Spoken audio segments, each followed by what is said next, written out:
আসসালামু আলাইকুম। এইচএসসি 26 ব্যাচের প্রাণপ্রিয় শিক্ষার্থী, সামনে ফিজিক্স পরীক্ষা, খুবই টেনশনের একটা পরীক্ষা। কিন্তু এটার জন্য একটা খুবই সুন্দর একটা পরিকল্পনা তোমার থাকতে হবে, এবং আমি সেই পরিকল্পনাগুলো তোমাকে দিচ্ছি। কিভাবে শুরু করবা, কোথা থেকে শুরু করবা, একদিনের প্রস্তুতিতেই তোমাকে কিন্তু A+টা কনফার্ম করতে হবে। এটাই সত্যি। আসলে এখন এরকম চিন্তা করলে হবে না যে আমি A+ পাবো না, আমি কিভাবে পড়াশোনা করবো, এটা সময় শেষ। আসো, আমি তোমাকে একদিনের একটা সুন্দর রোডম্যাপ দিয়ে দিচ্ছি।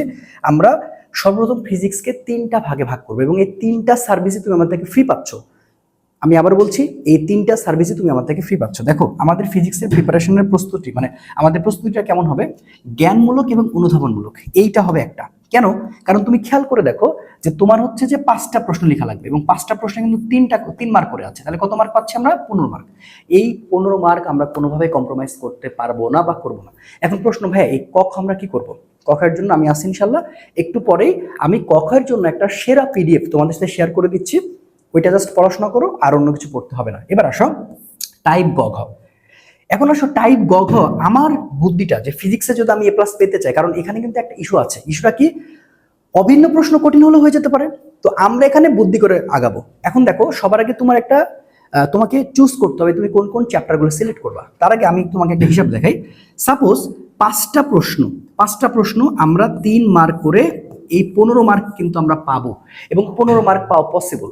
এটা কোনোভাবেই মিস যাবে না। এবং তুমি দেখবা আমার চ্যানেলে যে টাইপ গয়ের একটা আলাদা ম্যারাথন দেওয়া আছে। কেউ যদি মনে করে যে খুবই অল্প প্রস্তুতিতে আমি 15 মার্ক তুলতে চাই, তাহলে ভাইয়া এই ভিডিওটা তোমার জন্য। আমি ডেসক্রিপশন বক্স এবং পিন কমেন্টে দিয়ে রাখতেছি, দেখে নাও। ঠিক আছে? তাহলে দেখো, 15 30 মার্ক হয়ে যাচ্ছে। এখন আমরা ধরলাম ঘ নাম্বারটা কোশ্চেন কঠিন হয়। ঘ নাম্বার যেহেতু কোশ্চেন কঠিন হয়, সেক্ষেত্রে আমাদের অন্তত টার্গেট থাকতে হবে, আমরা 5টা যদি দেখো 5 গুণ 4 হয় 20 মার্ক, আমরা তো 20 মার্ক পাবো না। এই টেন্ডেন্সিটা আমাদের সবসময় বজায় রাখা উচিত। তাহলে আমাদের টেন্ডেন্সি থাকবে অন্তত আমরা 2টা কোশ্চেন যেভাবেই হোক আমরা রাইট করবই, এবং এটা সম্ভব। এবং কোন কোন অধ্যায় থেকে আসবে সেটাও বলে দিচ্ছি। বা তুমি 3টা যদি কমপ্লিট করতে পারো, তারপরে 12 মার্ক পাচ্ছ। তাহলে এখন তাকে হিসাব করে দেখো, এদিকে যদি তুমি 30 তুলতে পারো আর এখানে যদি 8 পাও, তাহলে 38 পাচ্ছ। আর যদি তুমি এখানে 30 পাও আর এখানে যদি তুমি 12 তুলতে পারো, তাহলে এখানে 42 পাচ্ছ। তার মানে এমসিকিউতে তুমি যদি 17 পাও, ঠিক আছে, যদি তুমি 17 পাও, তাহলে দেখো যে 42, আর যদি আমি এখন 17 পাই, তাহলে দেখো ইজিলি আমার একটা ভালো নাম্বার চলে আসছে। 7 আর 2 হচ্ছে 9, আর 4 আর 1 হচ্ছে 5, মানে 59 চলে আসতেছে। তো প্র্যাকটিক্যালে আমরা কিন্তু 23 ইজিলি পাবো আশা করতেছি। আমরা পেলেই কিন্তু A+ হয়ে যাচ্ছে।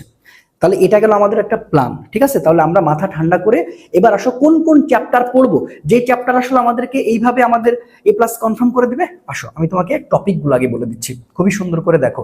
প্রথমত আসো, আমরা অবশ্যই ভেক্টর এই অধ্যায়টা চুজ করবই, এবং ভেক্টর এই অধ্যায় থেকে তোমাদের কিন্তু কোশ্চেন আসবে, এবং এটার জন্য সিকিউ যতটুকু দরকার সেই ক্লাসটাও 3টার সময় সম্ভবত আপলোড হয়ে যাবে আমাদের ইউটিউব চ্যানেলে। তুমি সেই ক্লাসটা করলেই তোমার হয়ে যাবে। একটু বেশি সময় হয়ে গিয়েছে, 10 ঘন্টার মতো হয়ে গিয়েছে, বাট আমি খুবই কম প্রিসাইজ করে কিন্তু ক্লাসটা সাজিয়েছি, এবং আমি 7টা অধ্যায় সিলেক্ট করতে বলেছি। তো এখন দেখো, তুমি কয়টা অধ্যায়কে সিলেক্ট করবা? অবশ্যই তুমি ভেক্টর চুজ করবা নাম্বার 1। এবার এখান থেকে 10 মার্কের প্রিপারেশন তোমাকে নিতে হবে। গতিবিদ্যা 100%, এখান থেকে তোমার 10 মার্কের প্রস্তুতি গ্রহণ করতে হবে। তাহলে 2টা 10 মার্কের প্রস্তুতি গ্রহণ করলা। এবার আসো, তুমি যদি নিউটনের বলবিদ্যা করতে পারো তাও হবে, আবার যদি মনে করো নিউটনের বলবিদ্যার মাধ্যমে কাজ শক্তি ক্ষমতাতে আসবে তাও হবে। এখানেও তোমাকে 10 মার্ক বা 10 মার্ক টার্গেট করতে হবে। ঠিক আছে? তাহলে এখন দেখো কয়টা অধ্যায় সিলেক্ট করলাম? 4টা। এরপরে আসো, তরঙ্গ যদি কেউ করে তাহলে সে একেবারে ইজিলি বেঁচে গেল। তরঙ্গ করা মানে সে ইজিলি বেঁচে গেল, এখানে আর কোনো চাপই থাকলো না। ঠিক আছে? এরপরে দেখো আরো 2টা অধ্যায় আমি এক্সট্রা অ্যাড করেছি, পদার্থের গাঠনিক এবং আদর্শ গ্যাস ও গ্যাসের গতিতত্ত্ব। ঠিক আছে? তাহলে মোট কথা তুমি এখান থেকে কি বুঝলা ভাই? প্রথম কথা হচ্ছে ভেক্টর কোনোভাবেই আমরা বাদ দিব না। ঠিক আছে? গতিবিদ্যা আমরা বাদ দিব না, তরঙ্গ আমরা বাদ দিব না। এই 3টা অধ্যায় যদি আমরা খুব ভালো করে পড়ে যাইতে পারি, তাহলে আমরা এখানে 30 মার্ক অনায়াসে কনফার্ম করতে পারবো, এবং এটা তোমার করা উচিত। এর পাশাপাশি তুমি চুজ করতে পারো আদর্শ গ্যাস, সহজ একটা অধ্যায়, এবং যদি তুমি বলবিদ্যা করতে পারো তাহলে তার কোনো ভয় থাকে না। আর যদি তুমি কাজ ক্ষমতাটা পড়তে পারো, তুমি ভাই এই 6টা অধ্যায় যদি পড়ে যাও, ইজিলি তুমি 5টা কোশ্চেন কমন পেয়ে তুমি শেষ করতে পারবে না লিখতে। ঠিক আছে? এবার আসো, তুমি টপিক চুজ করবা আদর্শ গ্যাসের গতিতত্ত্ব, হ্রদের গভীরতা, অণুর গতিশক্তি, মূল গড় বর্গবেগ ও গড় মুক্তপথ, এবং শিশিরাঙ্ক আপেক্ষিক আর্দ্রতা। The most important. ঠিক আছে? এবার যদি মনে করো তরঙ্গ, তাহলে অগ্রগামী তরঙ্গ, এখান থেকে প্রশ্ন আসার সম্ভাবনা আশা করি এখান থেকে চলে আসবে, বা তরঙ্গের গ্রাফ রিলেটেড বিট সংক্রান্ত আছে, আর একটা হচ্ছে শব্দের তীব্রতা লেভেল। এই প্রত্যেকটা ক্লাস কিন্তু আপলোড করা হচ্ছে, প্রত্যেকটা এই যা যা সাজেশন দিচ্ছি সবগুলো এমন না যে খালি বকে চলে যাচ্ছে, সাজেশন তুমি প্রোভাইড পাবা ইনশাআল্লাহ, মানে আমরা প্রোভাইড করছি। ইয়ং এর গুণাঙ্ক, যদি কেউ পদার্থের গঠনিক ধর্ম চুজ করতে চাও, ইয়ং এর গুণাঙ্ক পয়জন অনুপাত সান্দ্রতা পৃষ্ঠটান, দ্যাটস ইট, আর অন্য কোনো চিন্তা তোমাকে করতে হবে না। আর নিউটনের বলবিদ্যা দেখো, সুতার টান, রাস্তার ব্যাংকিং, সংঘর্ষ, কৌণিক অংশ, জড়তার ভ্রামক, কার শক্তি ক্ষমতাতে কুয়া ও চৌবাচ্চা, এবং হচ্ছে যে আনত তলে স্প্রিং বল বা ধ্রুব বল, আর হচ্ছে শক্তি সংক্রান্তের সাথে সরল দোলকের একটা মানে ব্যাপার থাকবে, কর্মদক্ষতা ও ক্ষমতা। আর ভেক্টরে তো ভাই নদী নৌকা 100%, নদী নৌকা, আর তুমি যদি ডট গুণন, ক্রস গুণন, আর দেখা যাচ্ছে যে ভেক্টর ক্যালকুলাস, এই তিনটা মানে করে চলে যাও, দেখবা যে এর মধ্যে কোশ্চেন কমন আসতেছে। আর প্রাস 100%, প্রাস 100%, আমি তোমাকে টোটাল ডায়াগ্রামটা সাজিয়ে দিচ্ছি, প্রাস 100% চলে আসছে, এবং গ নাম্বারে প্রাসের বেগ নির্ণয় করে চলে আসছে, তুমি কালকে মিলাই নিও, পরশুদিন মিলাই নিও, প্রাসের বেগ তোমার থেকে জানতে চাবে ইনশাআল্লাহ, বা লেখচিত্র। ঠিক আছে, এই হচ্ছে আমাদের প্রস্তুতির হচ্ছে যে প্রথম, আমরা যে এই যে ফ্রেশ হয়ে আমরা যে পড়াশোনা শুরু করবো এভাবে। এবার আসো তুমি আমার কাছ থেকে কি কি পাচ্ছ।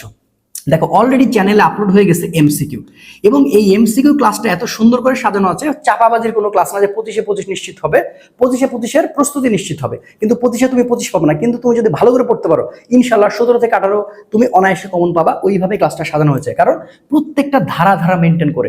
দেখো, এমসিকিউর মধ্যে অনেকগুলো ধারা রয়েছে, জ্ঞানমূলক আছে, তারপরে টাইপ ম্যাথ আছে, সংখ্যাগত মান আছে, গ্রাফ আছে, সব কিছু টাইপ করে করে সুন্দর করে পড়ানো হয়েছে। ঠিক আছে, তাহলে এমসিকিউ, তাহলে এখন তুমি আমার চ্যানেলে চলে যাও, এমসিকিউ ম্যারাথন অলরেডি আপলোড, এবং হচ্ছে সিকিউ অলরেডি আপলোড, মানে আপলোড চলতেছে, হয়তোবা 3:20-30-এর মধ্যে এটা পাবলিশ হয়ে যাবে।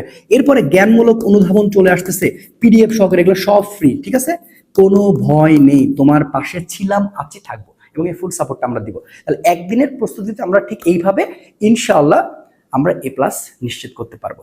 দেখা হচ্ছে পরবর্তী ভিডিওতে। আসসালামু আলাইকুম রহমতুল্লাহ।